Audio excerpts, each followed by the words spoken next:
Hello, everybody. Buongiorno. Welcome to KQ. My name is Kevlon. And I'm Ken.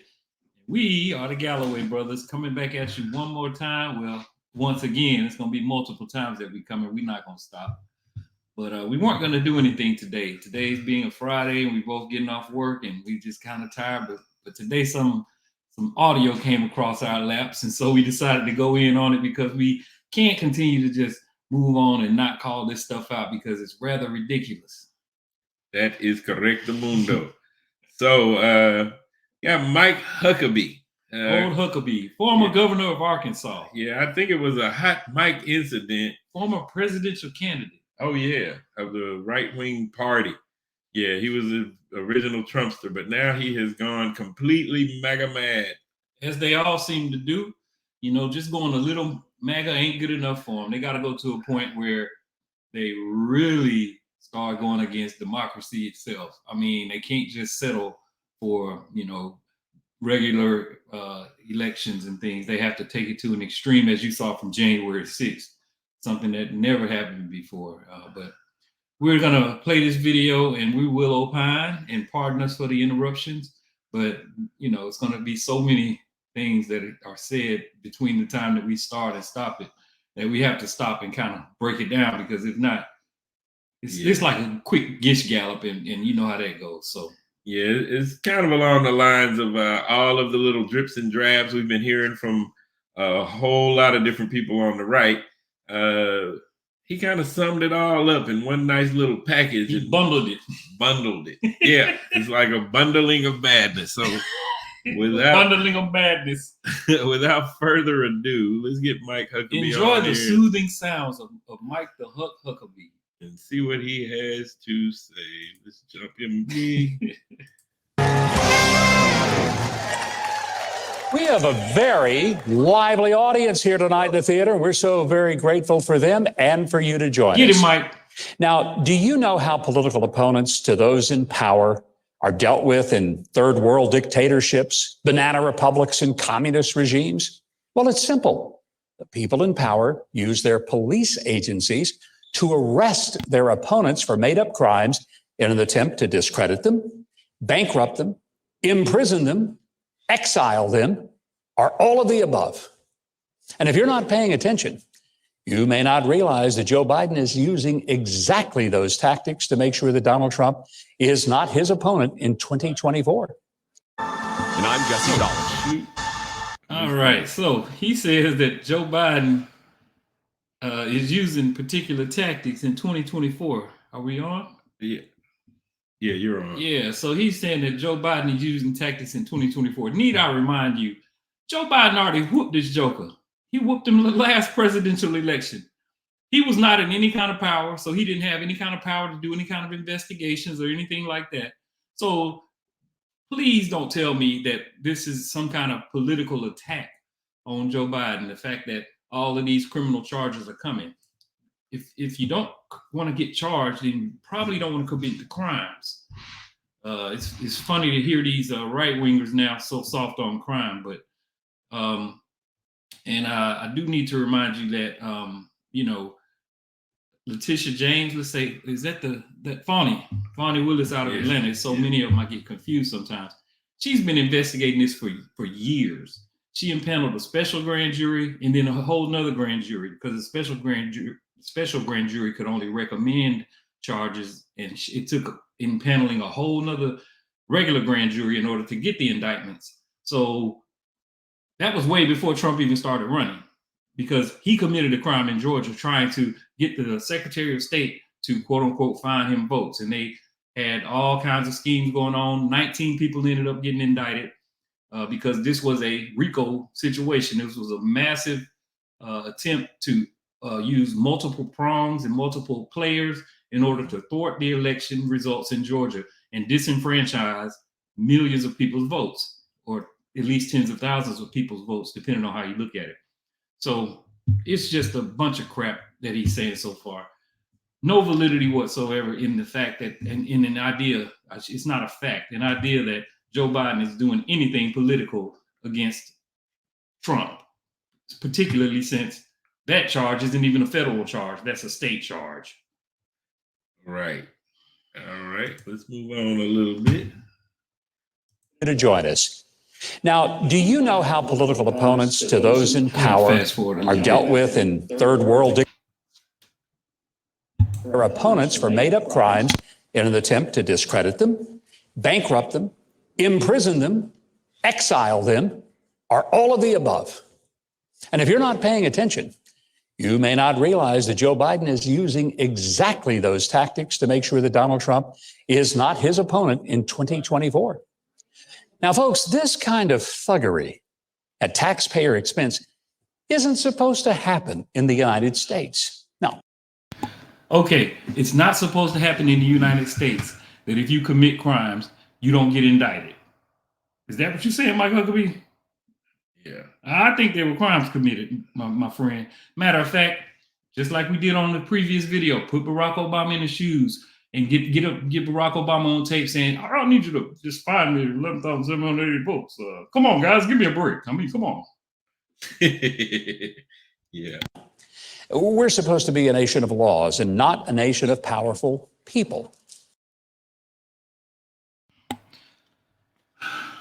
Well, if we're a nation of laws, then tell me, why is it that Trump, a powerful person, is not subject to those laws? Huckleberry? Yeah. But the Biden administration is in full meltdown mode to hide the money laundering, influence. And need I mention, I didn't know that Fonnie Willis was part of the Biden administration. Right. But and apparently, a whole grand jury. Yeah, two of them. 2 grand juries. And that is who's bringing the charges. One set of charges. Right. All the way down in Georgia. Has nothing to do at all with Washington, D.C.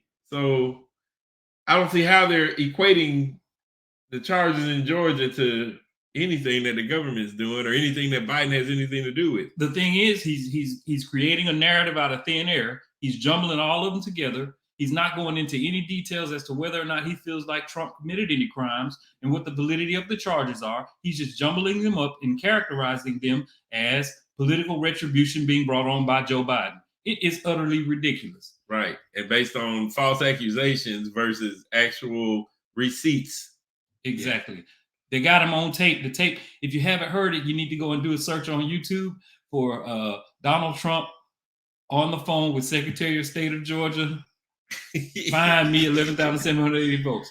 Just go and do a search for it. It's magic. It's over an hour long. Listen, it's magic. It's worth it. Yeah, it's like watching the old Jerky Boys back in the day. Right, here we go. Influence peddling and outright bribery that Joe, his son Hunter, and their associates have been conducting for well over a decade. Okay, so bribery. Let's talk about bribery. Typically, when you bribe somebody, you get something back in return for the bribe. Well, it's kind of obviously apparent at this point that what in the world did China get from Joe Biden? They never point to that. They never say, okay, this is the smoking gun. Ukraine, Russia, China, Cuba, any of them. You can't name me any one specific thing that the Bidens have given any country for all of these supposed millions of dollars in bribe money. You can't have a quid pro quo without the quo. That's true. Can't just be the quid. That's not illegal. You got to have a quid pro quo to be illegal. And this is just a raw accusation on Mike Huckabee's part, and the people in the House of Representatives, the Cookie Caucus or whatever they call themselves, they have been drumming up investigations over and over. As a matter of fact, Ken, let's go into those a little bit. All right. Let's take a look and see what their accusations are about Biden. He's saying that Joe Biden is just getting away with so much crime. And I want us to take a look and see, because actually, we'll start here. So actually, we'll show you on this article, Hunter Biden has been being investigated since 2019. I don't remember who was in office in 2019. Do you, Ken? I think was Hunter Biden the fallopians of the No. In the presidency, that appointed the guy who was investigating Hunter. His name was Weiss. Weiss was the investigator. So who was in office? Who appointed him? Who was the president? I can't remember. Was it Barack? No. Or I think Barack? it was after Barack. But his name started with Benedict Donald. That's his name. Benedict Donald was in office at the time. Okay. So as you can see, he started his investigation in 2019 on Hunter, dealings with China, and of course they had his foreign business dealings, which were in Ukraine. Yeah, money laundering and tax violations. Exactly. Yeah. Now, after investigating him for almost 5 years, this was put up yesterday. So we're going to see what the big result is over those 5 years of investigation. Is what it says. The special counsel, David Weiss, intends to seek an indictment of Hunter Biden before the end of the month. And he made clear in the filing that tax and gun charges are on the table. Did he just say tax and gun charges? Did he say money laundering and gun charges? No, he didn't say nothing about money laundering. Did he say something about China? No, he said tax. Do he file taxes in China? Wait a minute. This is the guy who's been investigating him for since 2019, about 5-6 years. And all he came up with, and this is a right winger appointed by Trump. By Donald Trump. Wow. And usually these U.S. attorneys, the presidents that get elected, particularly if they're from the other party, they fire all of the attorneys from the previous administration and hire their own. In this case, Hunter Biden was being investigated by a Trump appointee since 2019, and he left him on. He fired all the rest of them, but he left him on to avoid any appearance of impropriety and unfair treatment so that he can complete his investigation of his son. And all he could come up with after 5 years, which was double the time that we investigated Russia was being investigated, by the way. All they could find was tax charges and gun charges, where he actually paid the taxes and he got hit with lying on a gun application, which I'm sure most Republicans would appreciate anyway, or they don't even think would be a crime. Right. And I know it's a whole lot of them that would have to suffer the consequences of that crime if somebody ever decided to look into it. So that's the big charges and the big thing that, and notice Hunter Biden is not in government. Never has been.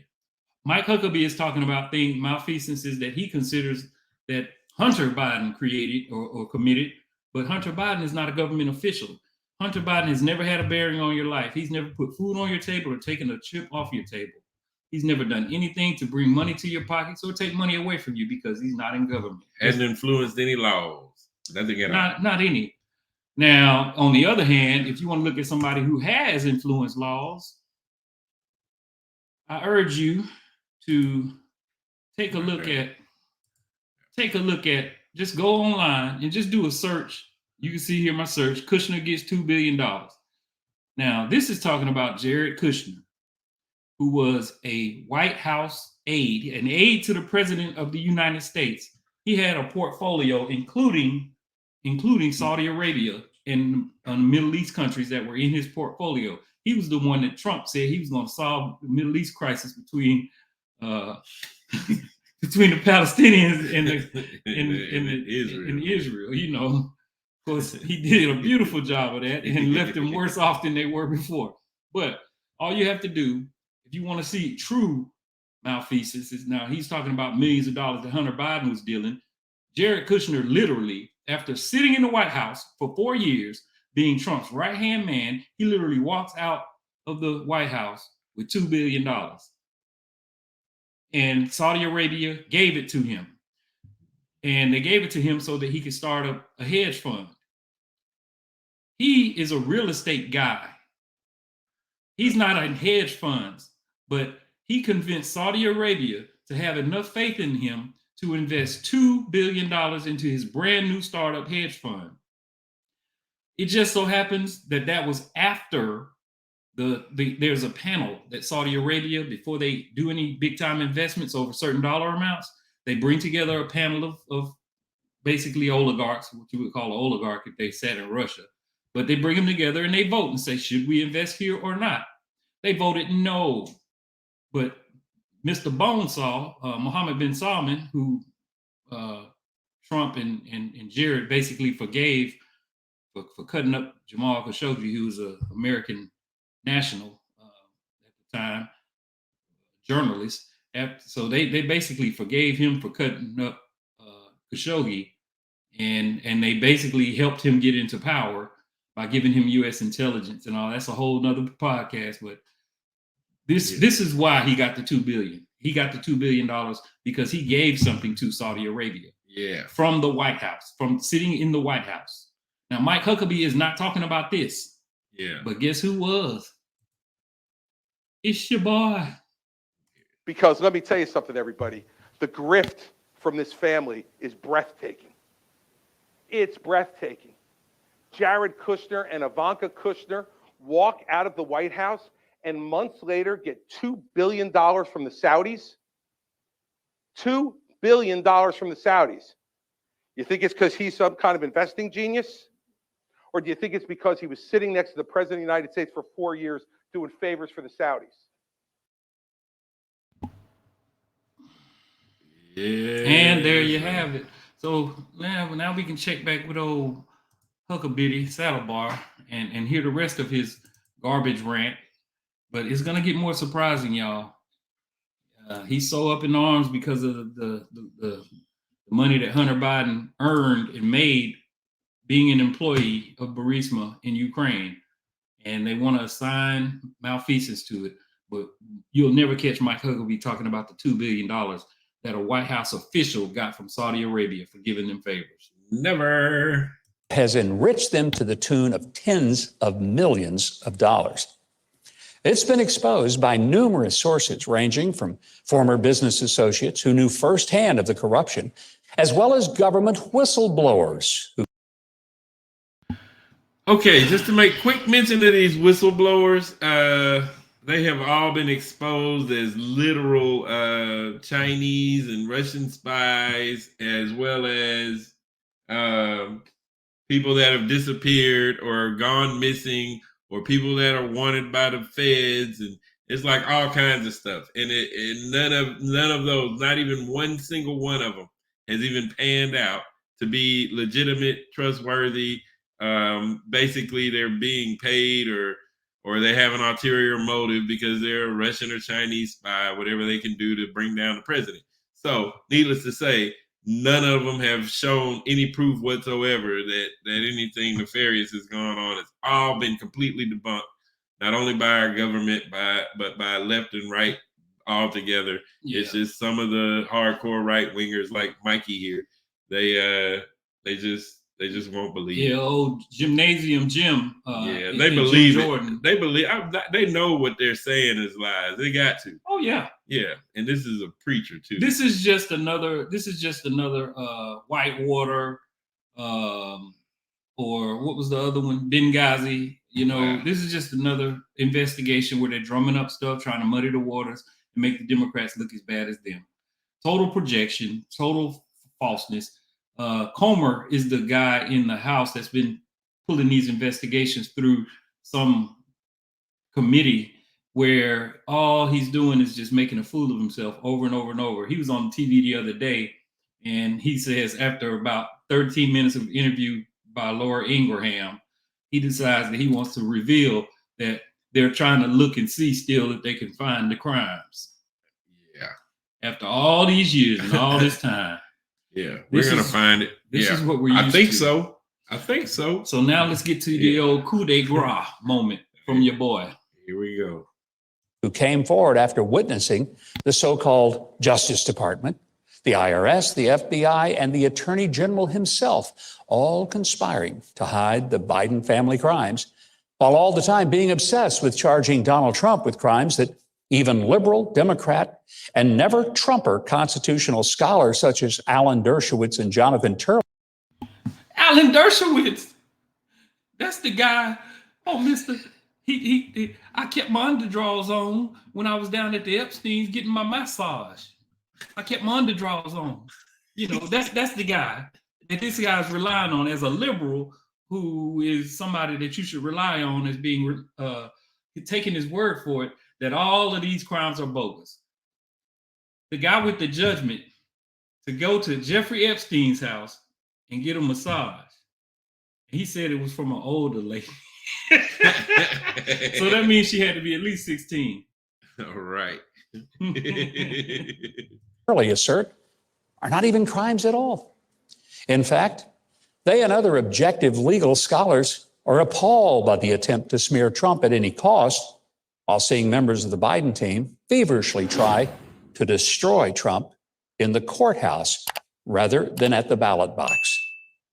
Here's the problem. If these tactics end up working to keep Trump from winning or even running in 2024, it is going to be the last American election that will be decided by ballots rather than bullets.